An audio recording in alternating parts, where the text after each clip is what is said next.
नमस्कार, मैं रफी और आप देख रहे हैं डीएनएन इंडिया। आदर्श नगर थाना क्षेत्र में जमीनी विवाद ने एक अधिवक्ता की जान ले ली। दो भाइयों के बीच लंबे समय से चले आ रहे भूमि विवाद ने आज हिंसक रूप ले लिया। झगड़े के दौरान हुई धक्का मुक्की में सिर के बल गिरने से घायल हुए अधिवक्ता बलवीर सिंह को परिजन तत्काल अस्पताल लेकर पहुंचे, जहां चिकित्सकों ने उन्हें मृत घोषित कर दिया। आदर्श नगर थाना क्षेत्र में जमीनी विवाद ने एक अधिवक्ता की जान ले ली। दो भाइयों के बीच लंबे समय से चले आ रहे भूमि विवाद ने आज हिंसक रूप ले लिया। झगड़े के दौरान धक्का मुक्की में सिर के बल गिरने से घायल हुए अधिवक्ता बलवीर सिंह को परिजन तत्काल अस्पताल लेकर पहुंचे, जहां चिकित्सकों ने उन्हें मृत घोषित कर दिया। परिजनों के अनुसार जमीन को लेकर परिवार में काफी लंबे समय से तनाव की स्थिति बनी हुई थी। मृतक के भाई पुष्पेंद्र ने बताया कि उन्होंने रविवार को भी आदर्श नगर थाने में इस संबंध में रिपोर्ट दी थी। इसके बावजूद विवाद नहीं थमा और दोबारा कहासुनी के बाद मामला मारपीट में तब्दील हो गया। पुष्पेंद्र का आरोप है कि उनके ही परिवार के कुछ सदस्यों ने उनके साथ, उनकी पत्नी के साथ तथा उनके भाई बलवीर सिंह के साथ मारपीट की। इस दौरान धक्का लगने से बलवीर सिंह सिर के बल जमीन पर गिर पड़े, जिससे उन्हें गंभीर चोट आई। घटना के बाद परिजन उन्हें तुरंत जवाहरलाल नेहरू चिकित्सालय लेकर पहुंचे, लेकिन चिकित्सकों ने जांच के बाद उन्हें मृत घोषित कर दिया। सूचना मिलते ही पुलिस मौके पर पहुंची और मामले की जांच शुरू कर दी। पुलिस ने शव का पोस्टमार्टम करवाकर मामला दर्ज कर लिया है। पुलिस पूरे मामले की गहनता से जांच कर रही है और दोषियों के खिलाफ सख्त कार्यवाही का आश्वासन भी दिया है।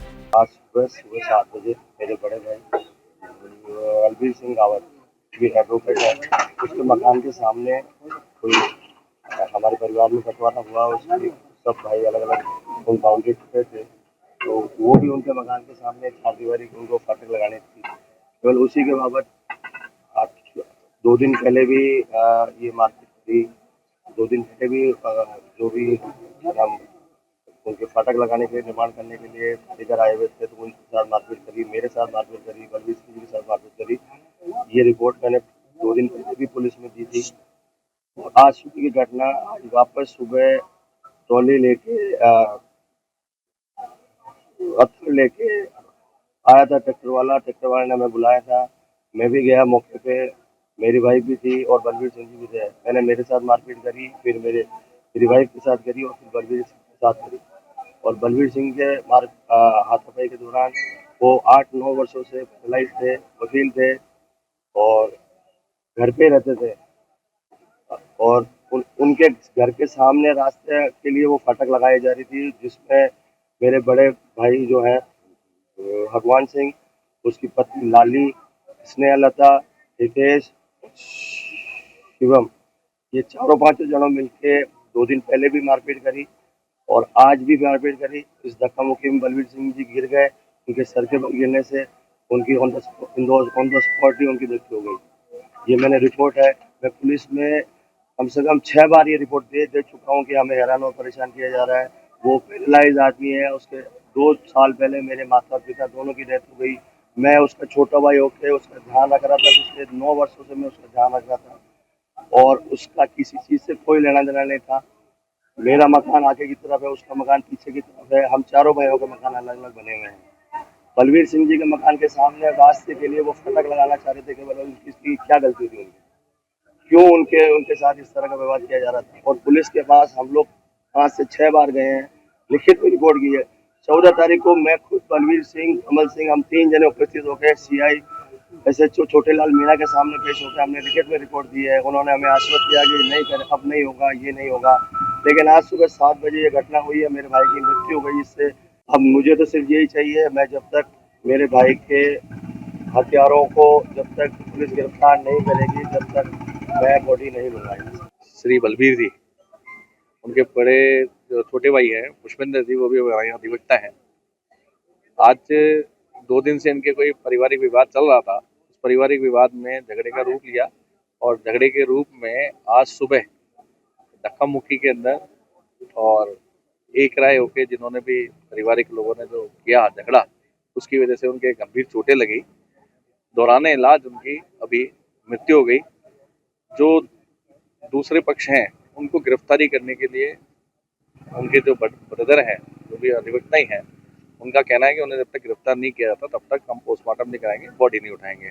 मैं क्योंकि बार एसोसिएशन का अध्यक्ष हूँ, इस वजह से दोनों ही जो भाई हैं वो भी अधिवक्ता हैं और जिनकी मृत्यु हुई है वो भी अधिवक्ता हैं, इसलिए मैं यहाँ पर जो वास्तु स्थिति है उसको जानना है।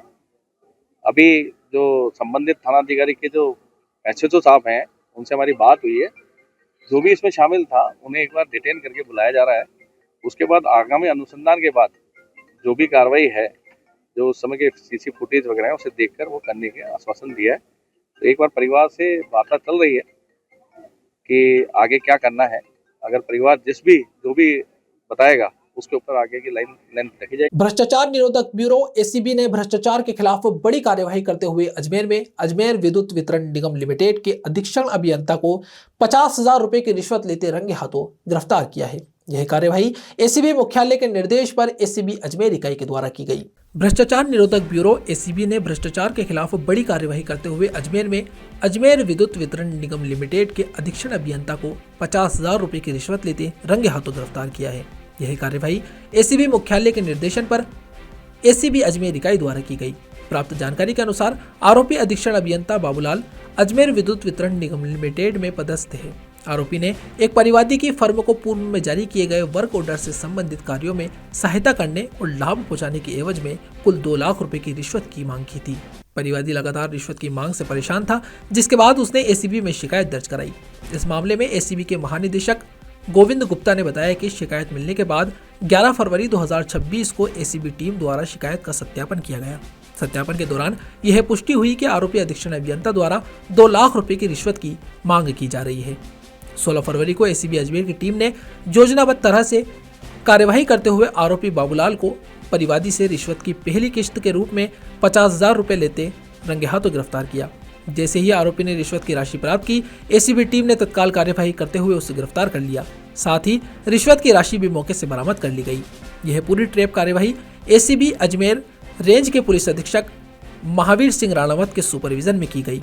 कार्यवाही में अतिरिक्त पुलिस अधीक्षक वंदना भाटी, निरीक्षक मीरा बेनीवाल तथा एसीबी की टीम ने महत्वपूर्ण भूमिका निभाई। मैंने शिकायत दी थी कि अजमेर विद्युत वितरण निगम में बाबूलाल अधीक्षण अभियंता मेरे से पुराने वर्क ऑर्डर जारी कर रखे हैं, जिनकी एवज में रुपए मांग रहे हैं वर्क ऑर्डर देने की एवज में, जिसका हमने सत्यापन करवाया 11 फरवरी 2026 को। तो 2 लाख रुपए मांगने की मांग आई थी, जिसका हमने सत्यापन करवाने के बाद आज ट्रैप किया तो 2,50,000 रुपए रिश्वत लेते हुए रंगे हाथों पकड़ा है।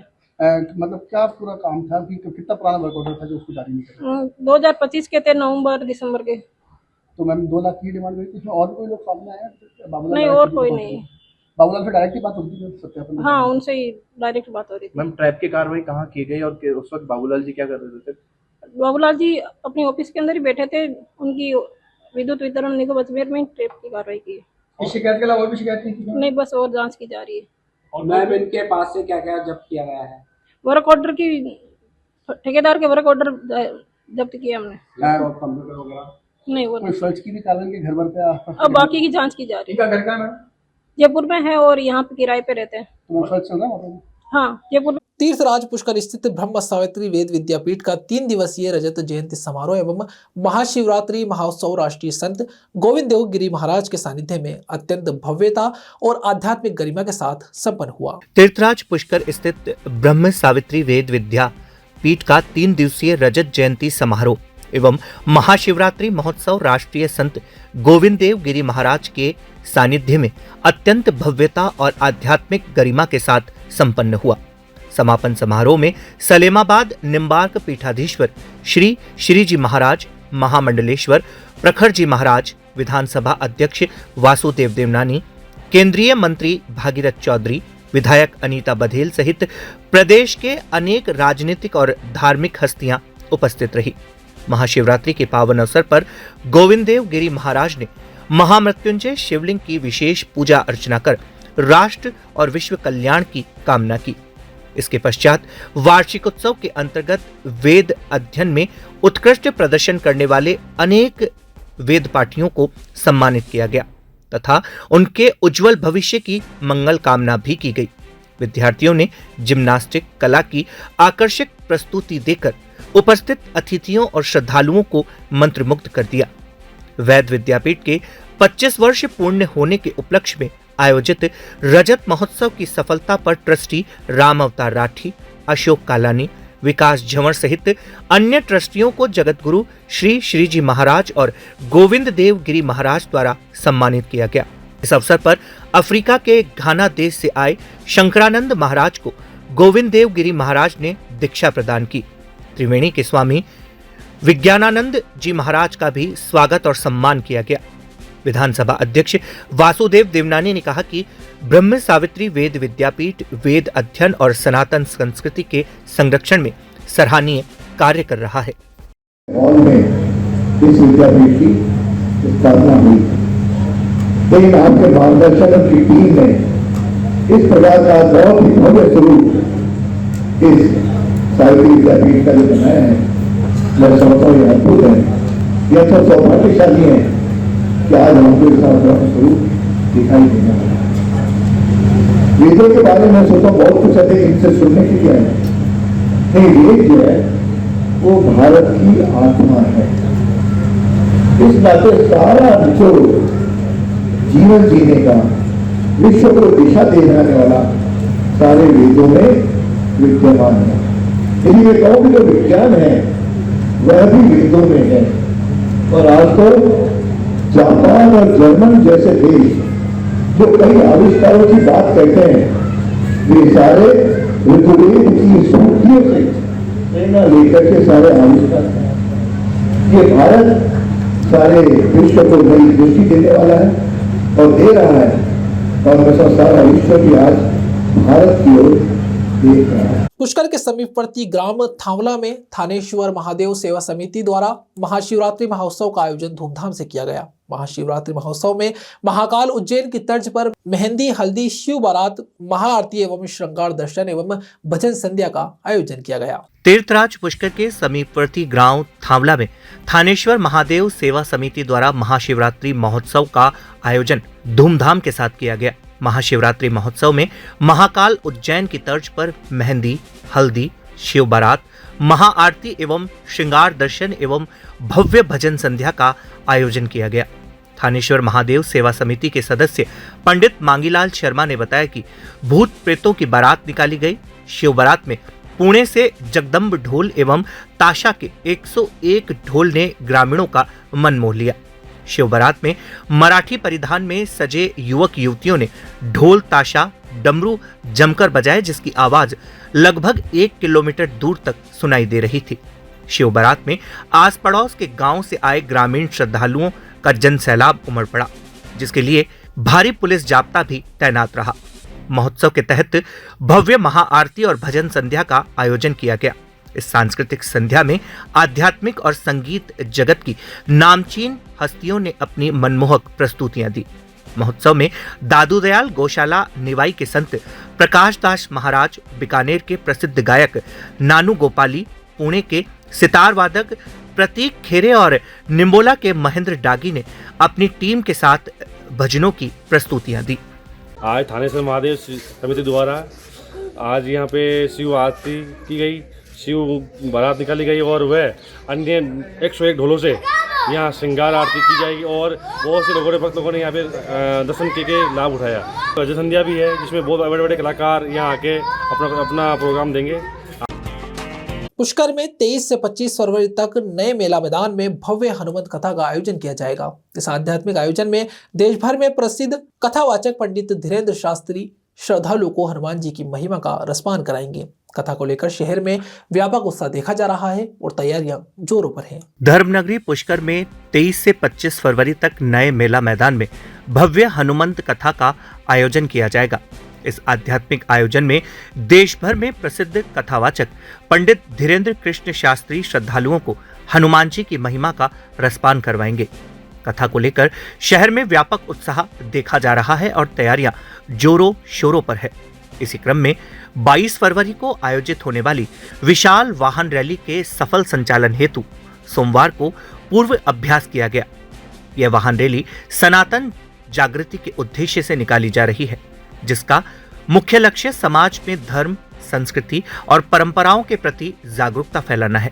पूर्व अभ्यास के दौरान रैली अजमेर के सूचना केंद्र स्थित विराट हिंदू सम्मेलन के मुख्य कार्यालय के बाहर से रवाना हुई। वहां से यह रैली अजमेर शहर के प्रमुख मार्गों से होते हुए आगे बढ़ी। रैली सूचना केंद्र चौराहा, कचहरी road, Gandhi Bhavan, railway station, Kaiserganj होते हुए पटेल मैदान पर पहुंची, जहां रैली का समापन हुआ। पूरे मार्ग में कार्यकर्ताओं और धर्म प्रेमियों में विशेष उत्साह देखने को मिला। वाहनों पर भगवा ध्वज लहराते नजर आए और सनातन धर्म के जयघोष से वातावरण गुंजायमान हो उठा। 23 से 25 फरवरी तक पुष्कर के नए मेला मैदान में आयोजित होने वाली हनुमंत कथा में बड़ी संख्या में श्रद्धालुओं के शामिल होने की संभावना है। धार्मिक कार्यक्रम को लेकर शहर में आध्यात्मिक वातावरण बन चुका है। जगह जगह स्वागत बैनर और पोस्टर लगाए जा रहे हैं तथा कार्यकर्ता घर घर संपर्क कर लोगों को कथा एवं वाहन रैली में शामिल होने का निमंत्रण दे रहे हैं। ये रैली बागेश्वर धाम की जो हनुमान कथा होने वाली है पुष्कर में 23 तारीख से, उसकी वाहन रैली की मॉक ड्रिल है। इस रैली के माध्यम से हम देख रहे हैं कौन कौन से रूट से वाहन रैली, जो मुख्य वाहन रैली निकलने वाली है, वो निकलेगी और उसमें कोई समस्या तो नहीं आ रही है। इसको लेकर के और कथा को की जागरूकता को लेकर के ये रैली जो आयोजित हो रही है, और इसमें अभी पूरे रास्ते जो रास्ता मुख्य उसका रहने वाला है उसके होते हुए वापस यहाँ पहुंचेंगे। इसका समापन वापस पटेल मैदान पर आकर होगा। अभी ये कार्यालय से प्रारंभ हुई है और ये वापस सारे रूट को कवर करते हुए पटेल मैदान तक आएगी। रेलवे स्टेशन, केसरगंज, चूड़ी बाजार, खौरा सर्किल, वैशाली नगर होते हुए बजरंगगढ़ चौराहे पर आएगी और वहां से पटेल मैदान। यहाँ रुकते हैं एक छोटे से ब्रेक के लिए। जल्द हाजिर होंगे खबरों के नए सफर के साथ। कैंसर बीमारी ही ऐसी है, चिंता तो होगी ना। लेकिन अब अपनी चिंता को बदलो विश्वास में, क्योंकि आदिनाथ कैंसर मेडिसिटी में है रेडियोथेरेपी, कीमोथेरेपी और कैंसर सर्जरी के उपचार के साथ आधुनिक सुविधाएं भी। विजिट करें आदिनाथ कैंसर मेडिसिटी एट चाची आवास Ajmer.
Rajasthan state roadways employees union ने प्रदेश की सभी रोडवेज इकाइयों पर 16 एवं 17 फरवरी को 2 दिवसीय धरना देने की घोषणा के तहत सोमवार से अजमेर में रोडवेज कर्मचारियों ने विभिन्न मांगों को लेकर 2 दिवसीय धरना शुरू किया है। Rajasthan state roadways employees union ने प्रदेश की सभी रोडवेज इकाइयों पर 16 एवं 17 फरवरी को 2 दिवसीय धरना देने की घोषणा के तहत सोमवार से अजमेर में रोडवेज कर्मचारियों ने विभिन्न मांगों को लेकर 2 दिवसीय धरना शुरू किया। यूनियन ने प्रबंध निदेशक राजस्थान राज्य पथ परिवहन निगम जयपुर को ज्ञापन सौंपकर रोडवेज उद्योग एवं कर्मचारियों की वर्तमान स्थिति पर गंभीर चिंता जताई है। ज्ञापन में कर्मचारियों की ज्वलंत मांगों और समस्याओं के समाधान की मांग भी की गई है।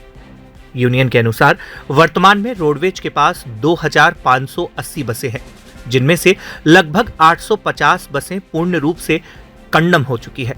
इस प्रकार केवल 1730 बसें ही मार्गों पर संचालित हो पा रही है। आगामी समय में लगभग 200 नई बसें शामिल होने पर बसों की संख्या 1930 होने की संभावना है। इसके अतिरिक्त 810 अनुबंधित बसें भी संचालित की जा रही है, जिससे कुल मिलाकर 2740 बसें मार्गों पर चल रही है। कर्मचारी संख्या को लेकर भी यूनियन ने चिंता जताई है। सभी वर्गों में स्वीकृत पदों की संख्या 22,527 है, जबकि वर्तमान में केवल 10,142 कर्मचारी ही कार्यरत हैं। इस प्रकार 12,385 पद भी रिक्त हैं। यूनियन ने चेतावनी दी है कि यदि मांगों का समाधान नहीं हुआ तो आंदोलन को और तेज किया जाएगा। रोडवेज में समस्याओं की कोई कमी नहीं है सर। और रोडवेज का जब से ये जो सरकारें आ रही हैं, ये निजीकरण की तरफ ले जा रही रोडवेज को, तो यहाँ ना तो बसों की कोई नई खरीद है, ना ही कोई कर्मचारियों की नई भर्तियां हैं, और ना ही कर्मचारियों की सेवानिवृत्त होने वाले रिटायरमेंट लोगों का कोई पैसा टाइम से मिल रहा है। इसके साथ साथ जो रोडवेज में काम कर रहे हैं हमारे वर्कर, उनके कोई टाइम के घंटों का कोई नौकरी का पता ठिकाना नहीं है। 8 घंटे की जगह 15-15 घंटे काम ले रहे हैं। रोडवेज के अंदर हमारी एक बस को 430 किलोमीटर चलने के लिए जो प्रतिबंधित कर दिया गया है। निश्चित रूप से ये सेवाएं और ये पॉलिसी एमडी साहब की बहुत सुंदर है, हम उसका स्वागत करते हैं। मगर रोडवेज कर्मचारी को 430 किलोमीटर प्रतिदिन प्रति बस का चलने के बावजूद हमारे रोडवेज के अंदर वर्तमान के अंदर जो बसें हैं वो करीबन 2800 के आसपास है, और 400 किलोमीटर चलने के हिसाब से वो 11 लाख किलोमीटर प्रतिदिन काम करती है। उसके लिए हमारी जो स्ट्रेंथ हो तो 22,500 वर्करों की होनी चाहिए। रोडवेज का वर्तमान में 10,000 वर्कर ही काम करते हैं, और 10,000 वर्करों से 22,500 का काम लिया जा रहा है। तो निश्चित रूप से ये माना जा रहा है कि हमारे रोडवेज कर्मचारियों का शोषण हो रहा है। इस रोडवेज कर्मचारी का शोषण करने के बावजूद भी हमारा वर्कर रात और दिन रोडवेज की सेवाएं कर रहा है। उसके जो बनने वाले उसके साथ में अतिरिक्त जो भत्ते हैं, न ओवर टाइम दिया जा रहा, न जीएस का भुगतान दिया जा रहा, न ही डबल करी हुई ड्यूटियों का भुगतान दिया जा रहा। साथ ही साथ सेवानिवृत्त परिलाभों का भुगतान भी 8 महीने से बकाया है, जिसके अंदर ग्रेजुएटी है, उनका उपार्जित अवकाश है, उनकी डीडीआर का पेमेंट है, उनका ईएल का पेमेंट है, और वो राशि कम से कम एक वर्कर की 20 लाख के आसपास बनती है।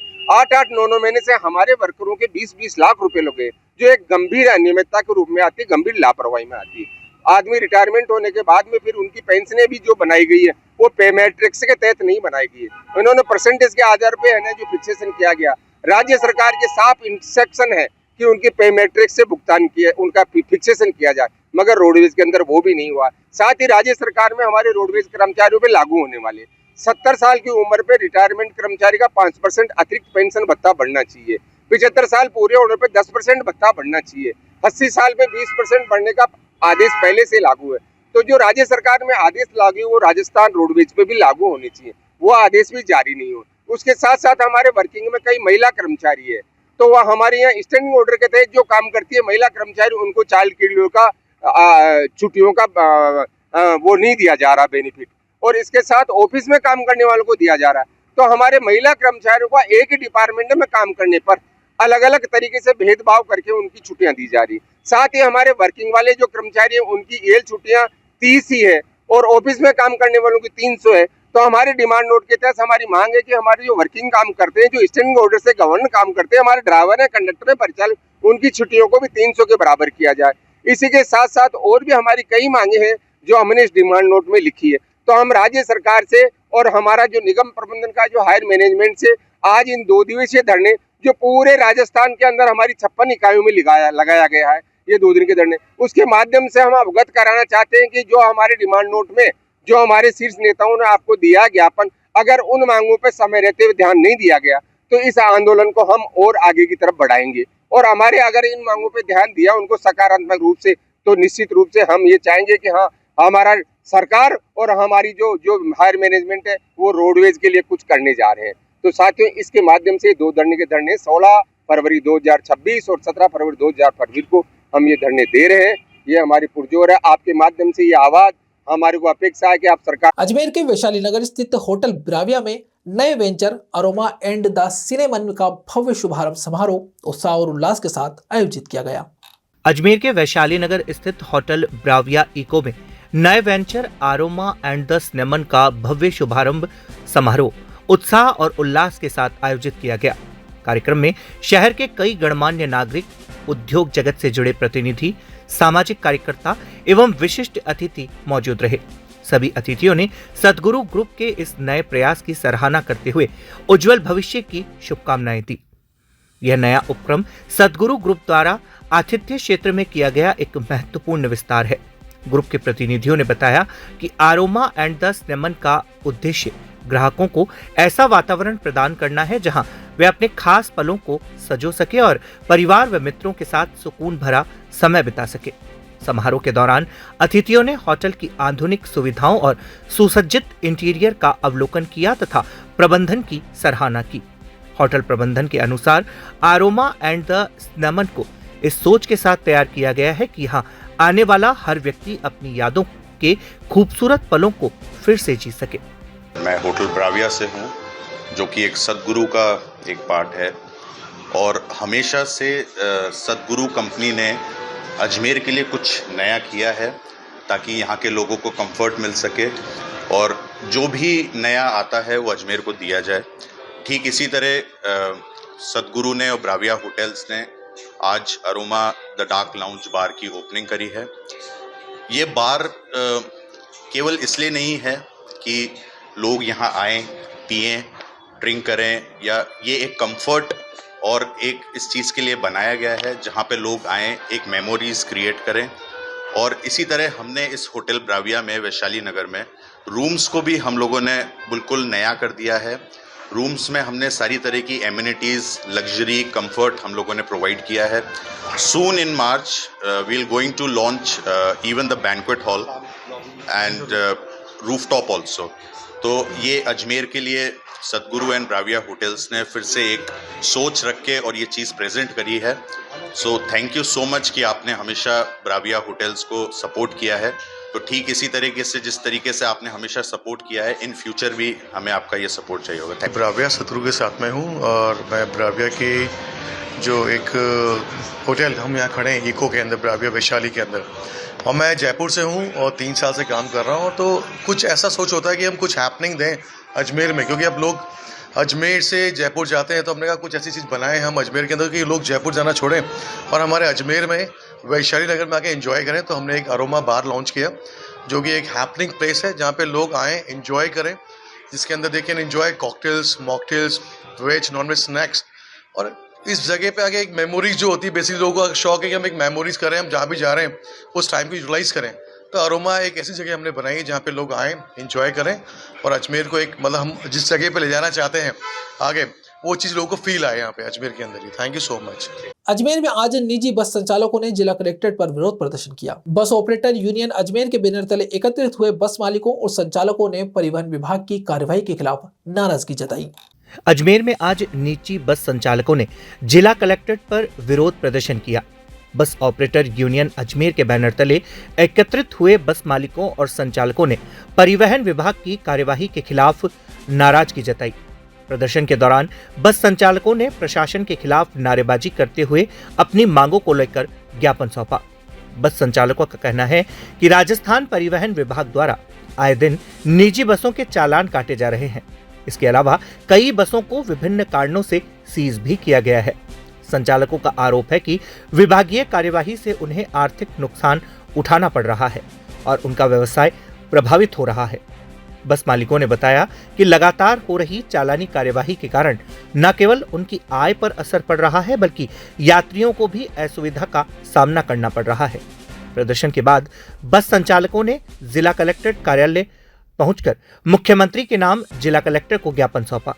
ज्ञापन में उन्होंने मांग की कि बसों पर की जा रही सख्त कार्यवाही को तुरंत प्रभाव से रोका जाए और जिन बसों को सीज किया गया है उन्हें शीघ्र प्रभाव से छोड़ा जाए। संचालकों ने कहा कि यदि उनकी मांगों पर शीघ्र सकारात्मक निर्णय नहीं लिया गया तो वे आगे और उग्र आंदोलन करने को मजबूर होंगे। बस ऑपरेटरों का कहना है कि नियमों के तहत ही संचालन कर रहे हैं, लेकिन छोटी छोटी तकनीकी कमियों को आधार बनाकर भारी जुर्माना लगाया जा रहा है। राजस्थान बस ऑपरेटर एसोसिएशन के आह्वान पर अजमेर बस ऑपरेटर के द्वारा जिला कलेक्टर महोदय के द्वारा माननीय मुख्यमंत्री के नाम ज्ञापन दिया गया है। पिछले कुछ समय से परिवहन विभाग के द्वारा जो कार्रवाई की जा रही है वो पूर्णतः गलत है और अनैतिक है।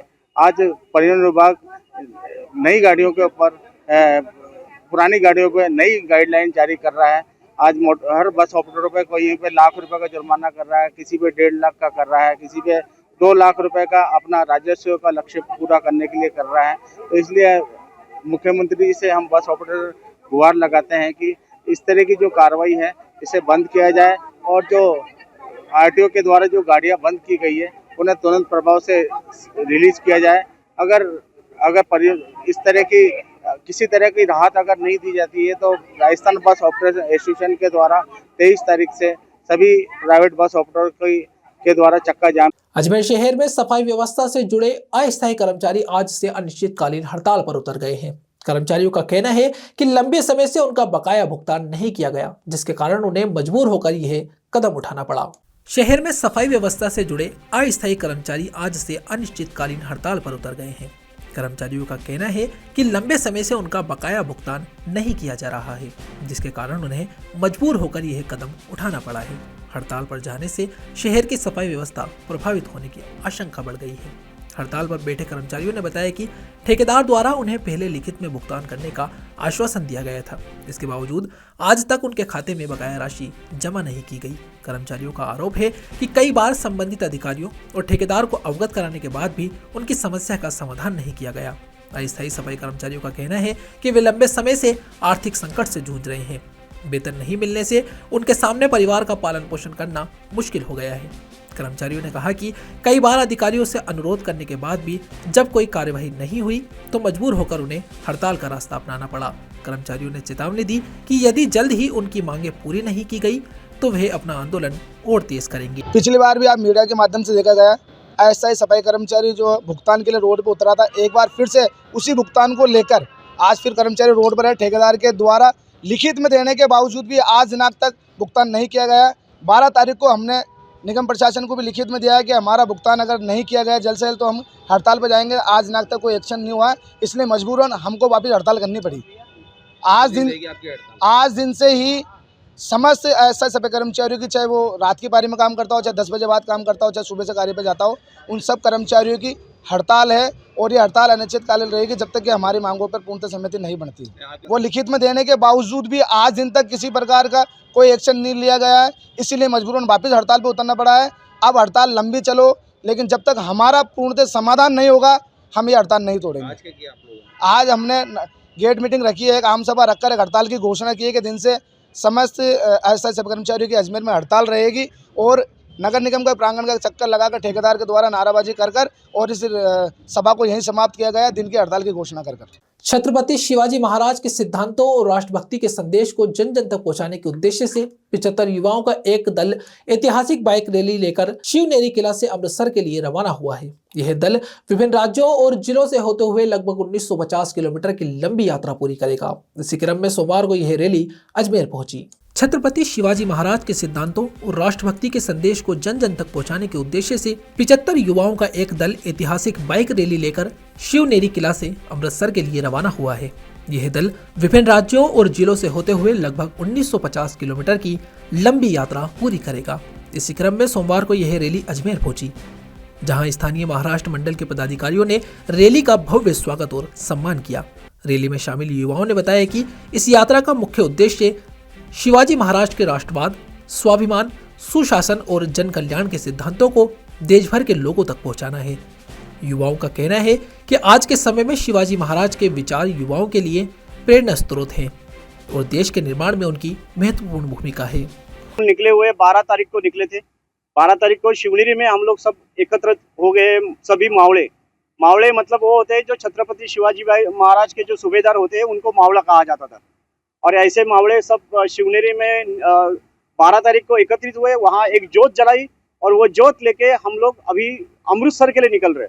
और 13 तारीख से ये प्रवास शुरू हुआ। इसमें कम से कम 70-80 मावले हैं, कम से कम 35 बाइक इसमें चल रही है। और हमारा एक ही लक्ष्य है कि छत्रपति शिवाजी महाराज का नाम हर राज्य में मनाया जाए। जहाँ भी हम लोग जाते हैं वहाँ पे हम लोग उत्सव मनाते हैं। और हमारा 19 फरवरी को एक बहुत बड़ा छत्रपति शिवाजी महाराज का जन्मोत्सव होता है। उसी जन्मोत्सव पे हम लोग वाघा बॉर्डर पे भी जाके वो जन्मोत्सव मनाएंगे। अमृतसर में भी मनाने वाले हैं, जहाँ पहले कभी भी शिव जयंती नहीं होती थी, लेकिन इस बार हम लोग वहाँ जाके शिव जयंती मनाने जाने वाले हैं। उद्देश्य यही है कि छत्रपति शिवाजी महाराज का नाम पूरी दुनिया तक जाए। ये पूरी उनकी जो विचार है, हिंदुत्व की विचार है, सभी विचारों को लेके पूरे दुनिया तक जाना चाहिए। कितने लोग यात्रा में शामिल हुए? अभी हमारे पास 75 लोग हैं जो, और इसमें एक महिला भी है, जो 1950 किलोमीटर का अंतर हम लोग बाइक पर से करने वाले हैं। जो छत्रपति शिवाजी महाराज के निष्ठा, शौर्य व देशभक्ति के विचार पूरे भारत में फैलाने के उद्देश्य से शिवनेरी से इन 75 लोगों ने अपनी यात्रा प्रारंभ करके ये लोग यात्रा अमृतसर में खत्म करेंगे। इस दौरान वे 1950 किलोमीटर की यात्रा पूरी करेंगे। इस दौरान उनका ये आग्रह था कि अजमेर से क्योंकि निकल रहे हैं और अजमेर महाराष्ट्र मंडल अजमेर जो काफ़ी पुरानी संस्था है उनके द्वारा उनका स्वागत यहाँ किया जाए, उस दृष्टि से उनके आग्रह पर आज महाराष्ट्र मंडल अजमेर ने उनकी स्वागत की तैयारी पहुंच चुके हैं और आज महाराष्ट्र मंडल के सभी पदाधिकारियों की उपस्थिति में उनका स्वागत किया गया। उनके भोजन आदि की व्यवस्था की जा रही है और उनका उसको उन्होंने आस्वादन किया। ये पूरी यात्रा करने के दौरान हमें इस बात की खुशी है कि महाराष्ट्र से आए हुए व्यक्ति शिवाजी के विचारों को पूरे खबरों के सफर में अभी सिर्फ इतना ही। फिर हाजिर होंगे खबरों के नए सफर के साथ। तब तक के लिए दीजिए इजाजत। नमस्कार।